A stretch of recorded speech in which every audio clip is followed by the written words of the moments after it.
नमस्कार दोस्तों, इस वीडियो में बात करने जा रहे हैं नीलकमल सिंह जी का न्यू वीडियो सॉन्ग के बारे में। तो दोस्तों, नीलकमल सिंह जी का न्यू वीडियो सॉन्ग आ रहा है जिस सॉन्ग का नाम है देवर के नियत बा खराब। देवर के नियत बा खराब। दोस्तों, कुछ दिन पहले ही इस सॉन्ग का ऑडियो सॉन्ग रिलीज किया गया था देसी गैंग रिकॉर्ड यूट्यूब चैनल से।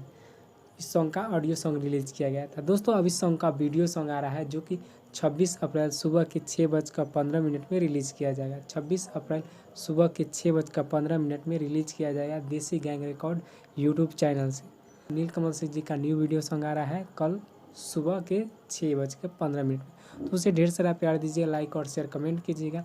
दोस्तों, गीत को गाए हैं नीलकमल सिंह जी ने और गीत दिया आशुतोष तिवारी जी ने। दोस्तों, भोजपुरी के ऐसे ही खबर जानने के लिए हमारे चैनल को सब्सक्राइब करें।